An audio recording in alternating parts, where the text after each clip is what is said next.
Deo!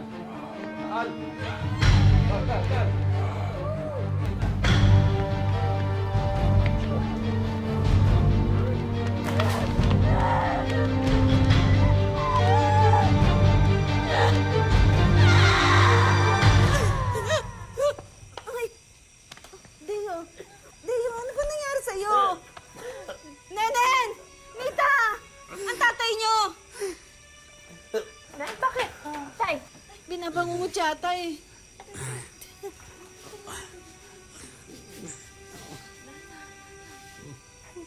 tay, ano nangyari?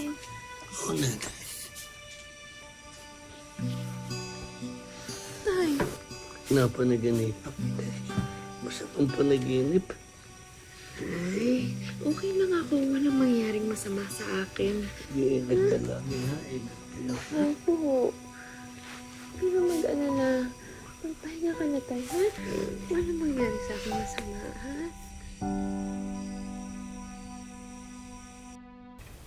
Nang dahil sa pagmamahal, kaya raw nating magsakripisyo at makipagpatintero sa anumang panganib. Ganito po ang matutunghayan natin ngayong hapon.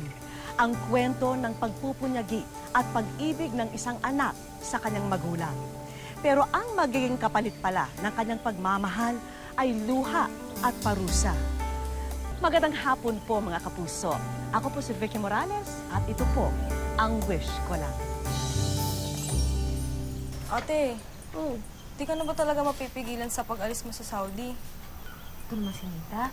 Sayang naman yung inutang nating pambayad sa agency kung ngayon pa ako aatras, di ba? Ayan, Nay, tay. Sakto naman yung paglabas ninyo. Handa na yung almusal, kain na.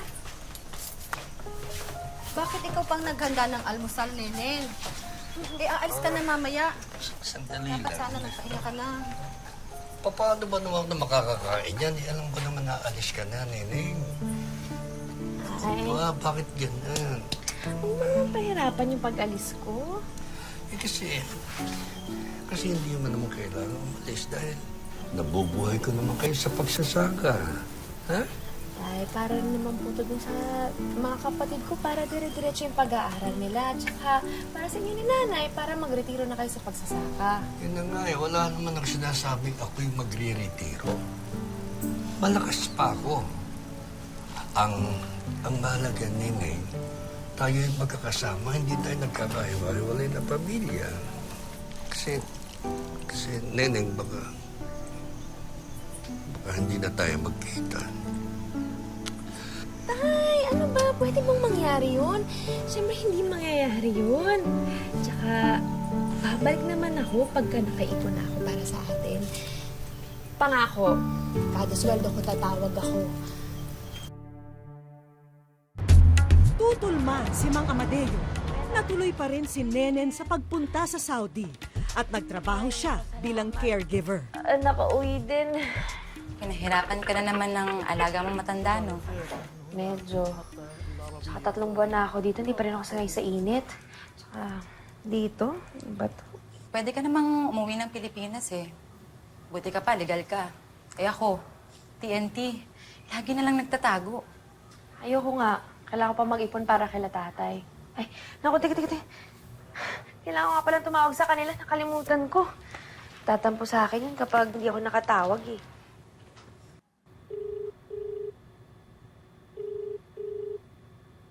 Yo, ate, salamat sa Diyos tumawag ka. Bakit? Ano nangyari? Eh, si tatay kasi, sumakit yung dibdib niya kahapon. Nasa ospital siya ngayon. Ano? Bakit daw? Anong sakit niya? Kamusta na siya? Sabi ng doktor, nasobrahan daw sa init sa bukid. Pero okay na siya ngayon, huwag ka na mag-alala. Kaso, ang mahal nung babayaran natin sa ospital, ate. Baka kapusin yung padala mo. Huwag mong intindihin yan. Akong bahala doon, ha? Lumapit ka sa kahit na sino, manghiram ka ng pera. Akong bahala.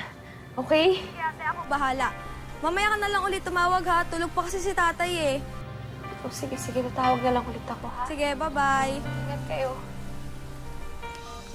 Rowena, kailangan ko ng malaking pera. Pwede mo ba ako ipasok dun sa trabaho mo? Di ba mas malaki ang kita dun? Pero, pag-isipan mo muna mabuti yan, ha? Hindi madaling maging TNT. Kapag umalis ka na sa nakadeclare na trabaho mo sa visa mo, wala nang bawian yun. Wanted ka na sa gobyerno. Saka pag nahuli ka nila, ipapadeport ka nila. Tagal ko na rin naman pinag-iisipan niya, Rowena eh. Kailangan ko talaga magpadala ng malaking pera. Tsaka basta pag nakaipon na ako para kay tatay, kasi hukot ang ipa-deport nila ako.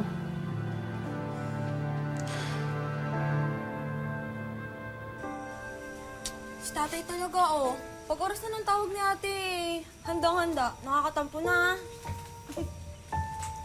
Kasi kailangan ko makausap ang kapatid mo.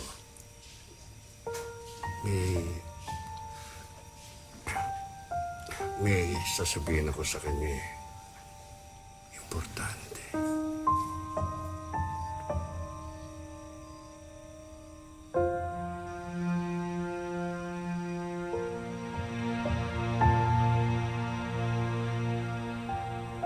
Lumipas ang magdamag.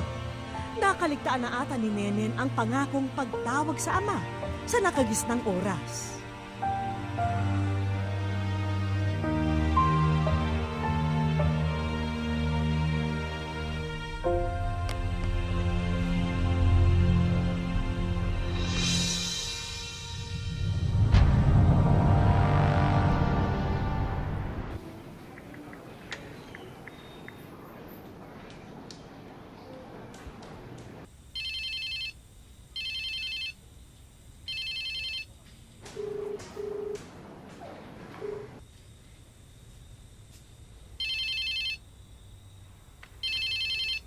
Hello? Hello, ate. Hello, Nita. Bakit ngayon ka lang tumawag? Kanina ka pa namin hinihintay nila nanay at tatay. Nakatulog na nga sila eh. Ako, sorry kasi bumili pa ako ng card. Naubusan kasi ako eh. O ano, gising pa ba sila tatay? Kung tulog na, huwag mo nagisingin ha. Naku, alam mo naman yon. Pag di ko siya ginising, aawain ako. O, sige na, gisingin mo na. Tay. Tay. Tay. Ito na po si ate, Tay. Tay. Tay. Tatay! Tay! Tay si tatay! Tay! Nita?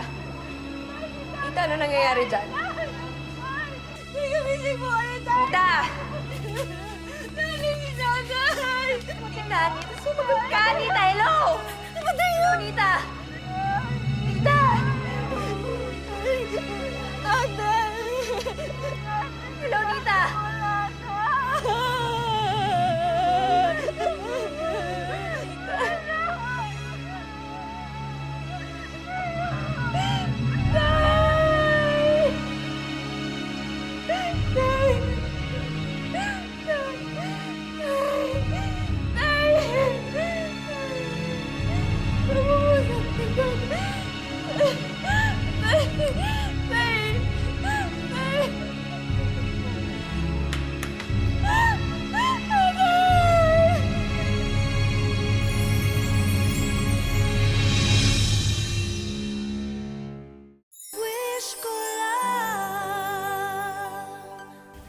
Sa kasamaang palad, ni hindi nakausap ni Nenen ang kanyang pinakamamahal na ama bago pumanaw.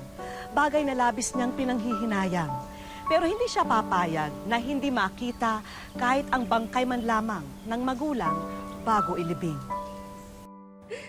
Rowena, hindi ko wala narinig yung boses ni tatay. Hindi ko wala siya nakausap bago siya mamatay. Hinihintay niya yung tawag ko, Rowena. Hinihintay niya yung tawag ko. So, anong plano mong gawin ngayon?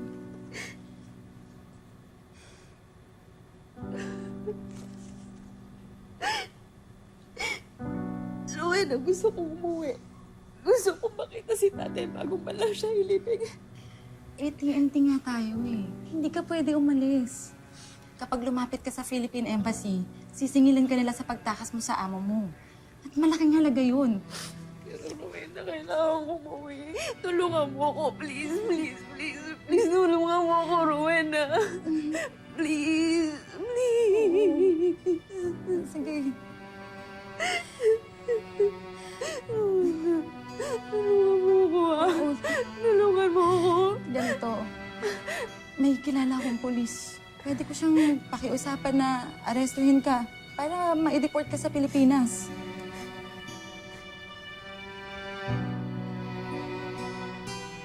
Sige, salamat. Huwag ka muna magpasalamat. Delikado tong gagawin mo. Ipapakilala kita sa isa pang Pilipina na magpapadeport. Si Ate Josie. Kailangan niya na rin umuwi sa atin eh. Sasama kayo sa iba pang gustong magpa-deport. Mga Indonesia ng karamihan sa kanila. Ihahatid kayo sa isang lugar kung saan kayo aarestuhin noong kakilala ko.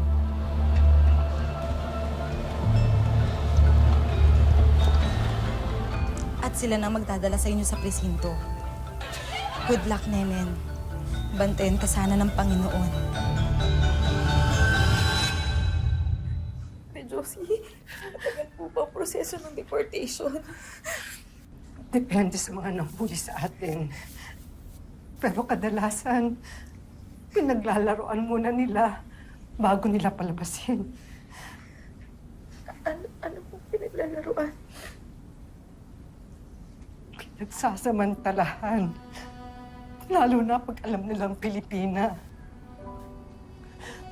Nenen, matanda na ako.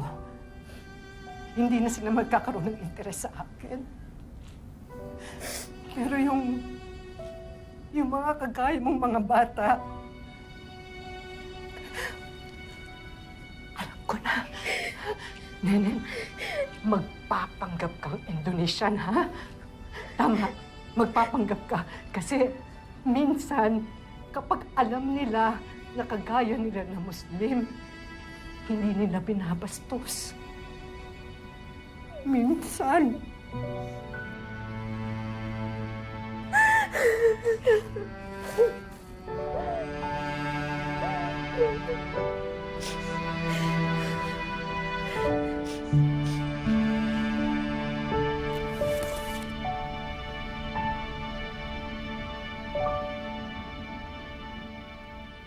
Ang pag-asang makauwi ng Pilipinas ay tila malabo na.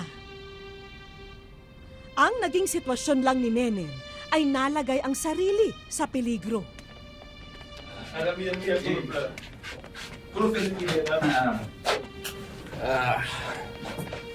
Alan, شوف هذا شوف قدر 100 فلبينا 100 أنا بدل بنتاهي 100 شوف شوف ايوه هذا جميله حمد حمد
magpa-deport ang tanging paraan na inaasahan ni Nenen para makauwi ng Pilipinas. Pero hindi umayon ang sitwasyon sa kanyang mga plano. Nalagay kasi sa kamay ng mga tiwaling opisyal ang kanyang kinabukasan at buhay.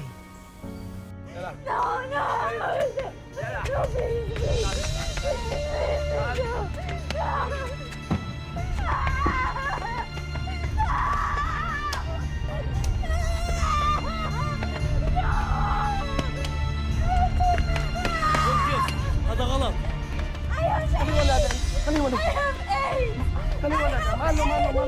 الشهادة لا ترمي لبس أنت معلوم شو هالإيدز، أليس كذلك؟ معلوم فيروس لا أسقط دكها هل أنت مستعد أن تأخذ هذه المخاطرة؟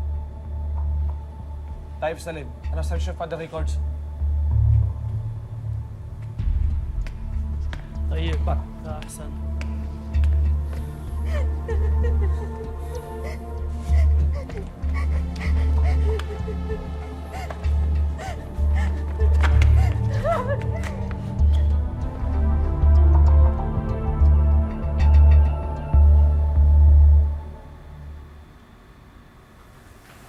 Huwag tayo hindi bitiw, ha?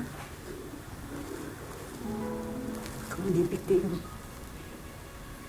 ang sabi ko sa'yo, may awag ng Diyos. Hindi niya tayo papapayaan.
You are Filipina!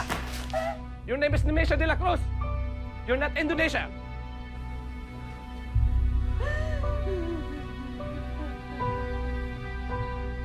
انت ما في فيروس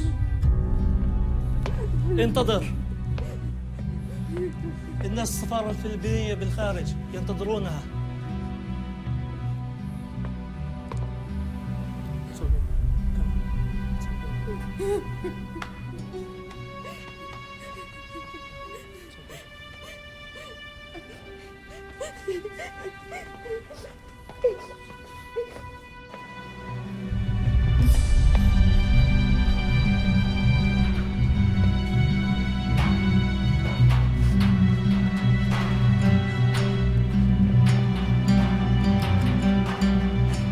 Go.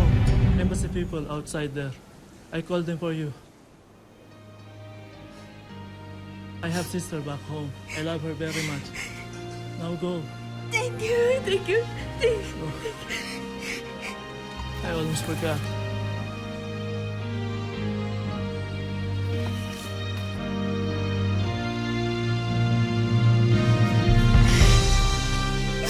Go.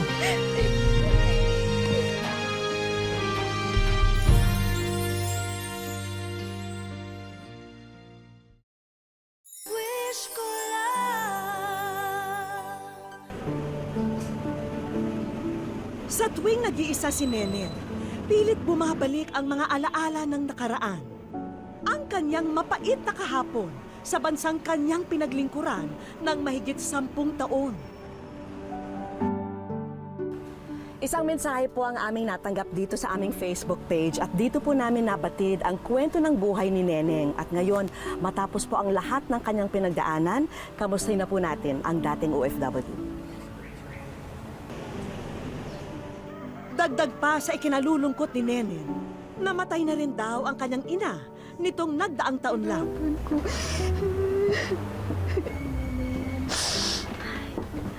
Si Vicky. Ay, ikaw ay nasa wish ko lang. Thank you po. Naku, umiyak ka. Naku, ano tinitignan mo? Ito ba si Papa niyo? Tapos ito si Mama niyo? Ito po yung kumamatay ng nanay ko. Napakasakit po. Una, hindi ko matanggap eh. Pero wala naman ako magagawa. Hindi iyak lang ako ng iyak. Masakit. Nenen, ikwento niyo na nga sa amin. Ano nangyari sa tindahan niyo? Ano po yun? Ang talagang nalugi po yan kasi hindi na po ako ano po yung tinda-tinda dahil nakabantay po ko sa nanay ko eh. Kailan niyo huling nakita yung mga kapatid niyo? Nung inuwi ko po yung nanay ko, nung namatay yung nanay ko nung November 14. Nilibing namin nung November 23. Napakalungkot po kasi ang pagkikita namin magkakapatid ay yung pang pagkamatay ng nanay ko. Napakalungkot po. Ay, may bibigay ho ako sa inyo. Gusto niyo ba makita mga kapatid niyo? Sana. Ha? Kasi alam ko, yung huling beses kayo nakita-kita, malungkot. Puro iyakan, puro walang saya. So ngayon, wish naman po namin na sana mapalitan yung mga alaala nyo na masasaya naman ang magkasama-sama kayo. Ha? Pwede ka ba namin dalhin doon? Ha? Ha? Pero bago mo pa makita ang iyong mga kapatid, isang sorpresa na ang inihanda namin. Ang tindahan nyo sa Rizal na matagal nang nakasara, ngayon handa na para sa munting ribbon cutting.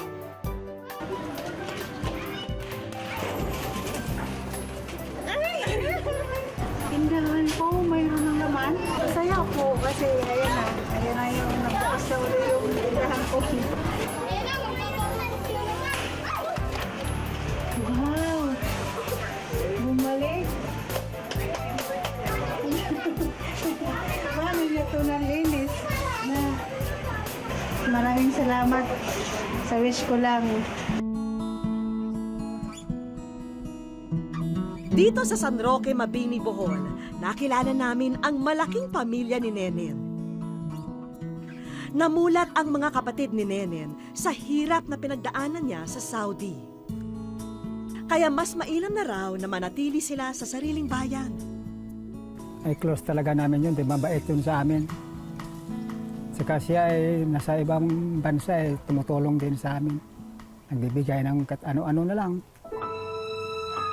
Dahil masalimuot ang naging pagkikita nila nung nakaraang taon, naisa na nilang makapiling muli ang kapatid.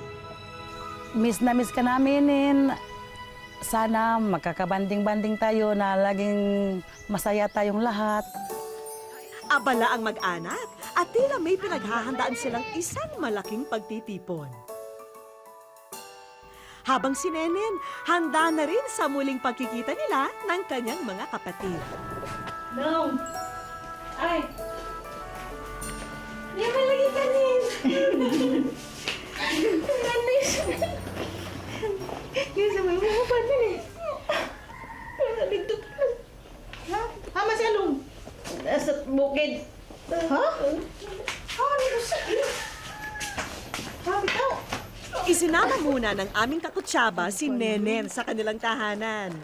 Kala ko. Buti pa, tumawag na lang ako. Uy!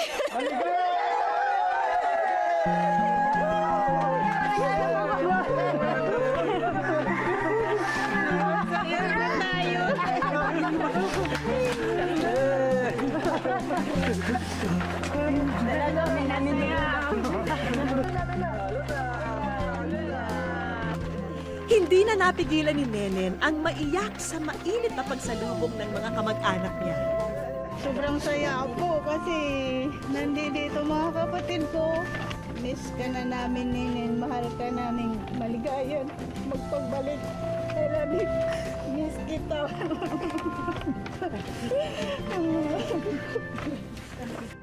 O tama na munang iyakan ha. Masama raw na pinaghihintay ang pagkain, kaya kainan na! Kinabukasan, sinamahan muna namin ang magkakapatid upang mabisita ang puntod ng kanilang mga magulang. At nang matapos na silang magdasal, ang panalangin naman nilang makapag-bonding ang sunod naming tinupad. Ang una naming destinasyon sa tahanan ng mga itinuturing na cutest endangered species sa Bohol, ang tarsier.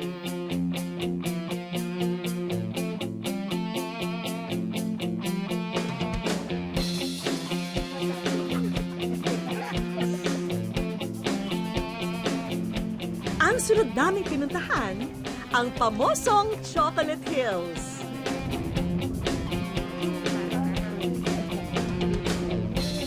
Hindi rin natin dapat palampasin na hindi masubukan ang pinagmamalaking floating restaurant dito sa Bohol.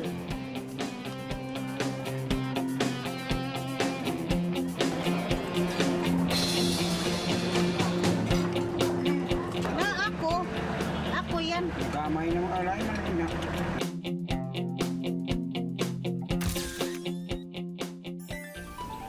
Ang kwento ni Nenen ay isa lamang sa libu-libong kwento ng pagtitiis at pagdurusa ng mga kababayan nating nakikipagsapalaran sa ibang bansa.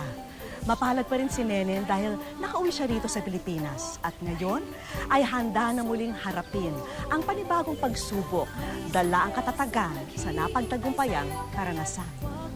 Maraming salamat po muli sa inyong pagsubaybay. Ako po si Vicky Morales at ito po ang Wish Ko Lang. At sa Diyos ipalangin